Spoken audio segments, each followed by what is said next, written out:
మన ఆరోగ్యానికి ఎంతో మేలు చేసే పౌష్టికాహారం జొన్నలు. వీటిలో ఫైబర్, ప్రోటీన్, ఐరన్ మరియు కాల్షియం పుష్కలంగా ఉంటాయి. మరి ఇలాంటి ఆరోగ్యకరమైన జొన్నలతో సాఫ్ట్‌గా ఎంతో టేస్టీగా ఉండే ఇడ్లీని ఎలా చేయాలో ఈ వీడియోలో అయితే చూసేద్దామా? Hello my dear family members, అందరికీ నమస్తే. Welcome back to our mom with Yashu cooking world channel.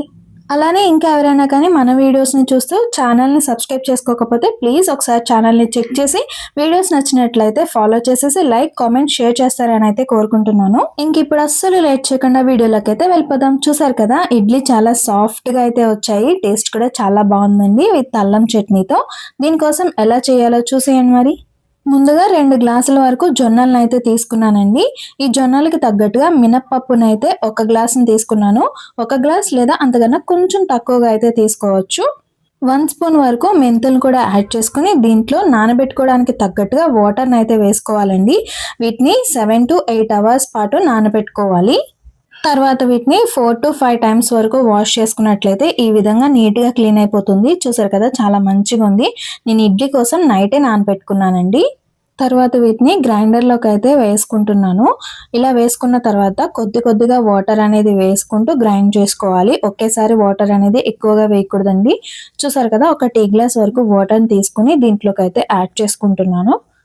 ఇది మెత్తగా గ్రైండ్ అయ్యేలోపు ఇంకొక చిన్న పని అయితే చేసుకోవాలి. అదేంటి అంటే, చూసారు కదండి, ఇడ్లీ రవ్వ ఇది 2 స్పూన్స్ వరకు తీసుకున్నాను. అలానే అటుకులు ఇవి కూడా 2 స్పూన్స్ తీసుకున్నాను. వీటిని 2 లేదా 3 సార్లు అయితే శుభ్రంగా వాష్ చేసుకోవాలి. తర్వాత కొద్దిగా వాటర్ వేసుకుని నానబెట్టుకోవాలి. తర్వాత ఒక 15 నిమిషాలకి మనకి పిండి అనేది ఈ విధంగా వచ్చింది. కొంచెం గరుగ్గా అయితే ఉందండి. సో ఇలాంటి టైంలో మనం ముందుగా నానబెట్టుకున్న రవ్వ, అటుకులను అయితే దీంట్లోకి యాడ్ చేసుకోవాలి. ఇవి వేసుకున్న తర్వాత పిండిని ఇంకొక 5 నిమిషాల పాటు రుబ్బుకోవాలండి. మనం రెగ్యులర్గా ఇడ్లీకి ఎలా అయితే పిండి రుబ్బుకుంటామో అదే కన్సిస్టెన్సీ ఉంటే సరిపోతుంది. చూసారు కదా, ఈ విధంగా ఉన్నప్పుడు నేను వేరొక గిన్నెలోకి అయితే తీసేసుకుంటున్నాను. పిండిని మొత్తం అంతా గిన్నెలోకి తీసేసుకున్న తర్వాత ఇక్కడ ఒక చిన్న టిప్ అండి. మనకి గ్రైండర్ కడగడం అనేది చాలా పెద్ద పని కదా. పిండినంతా తీసేసుకున్న తర్వాత ఇలా రన్నింగ్ లో ఉన్నప్పుడు కొద్దిగా వాటర్ వేసుకుని వీడియోలో చూపిస్తున్న విధంగా అన్ని వైపులా వాష్ చేసుకుంటే మనకి గ్రైండర్ కడగడం చాలా ఈజీ అయిపోతుందండి. కాకపోతే ఇలా చేసుకునేటప్పుడు కొంచెం జాగ్రత్తగా అయితే చేసుకోవాలి. ఇలా చేయడం వల్ల గ్రైండర్ అనేది త్వరగా వాష్ అయిపోతుంది. వాటర్ ని కూడా సేవ్ చేయొచ్చు. చూసారు కదా, మొత్తం అంతా క్లీన్ గా అయిపోయింది.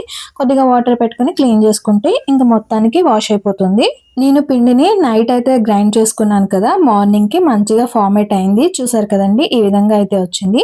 ఇప్పుడు దీంట్లోకి టేస్ట్ కి తగ్గట్టుగా సాల్ట్ అయితే వేసుకుని మొత్తం పిండిని అయితే ఒకసారి కలుపుకున్నాను.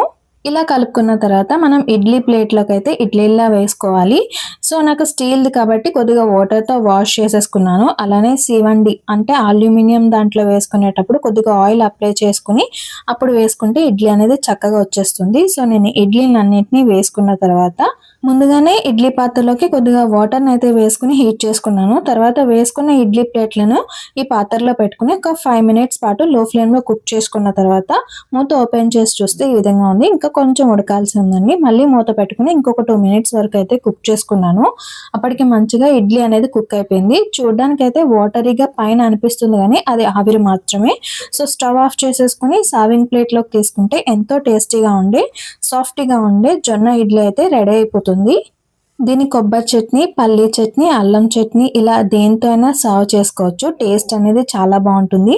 కానీ రెగ్యులర్గా తినే ఇడ్లీ కంటే ఈ ఇడ్లీ హెల్త్కి చాలా మంచిదండి. వెయిట్ లాస్ అవ్వాలనుకున్న వాళ్ళకి మంచిగా యూజ్ అవుతుంది. ఒక 3 ఇడ్లీ తినేసరికి మనకి స్టమక్ అనేది హెవీ అనిపిస్తుంది. చూసారు కదా, చాలా సాఫ్ట్గా అయితే వచ్చింది. ఇంకా అస్సలు లేట్ చేయకుండా మీరు కూడా ట్రై చేసి టేస్ట్ చేయండి. ఎలా వచ్చిందో నాకైతే కామెంట్ చేసేయండి. ఇలానే మన ఛానల్ని ఫాలో చేస్తూ ఉంటారని అయితే కోరుకుంటున్నాను. Thank you for watching.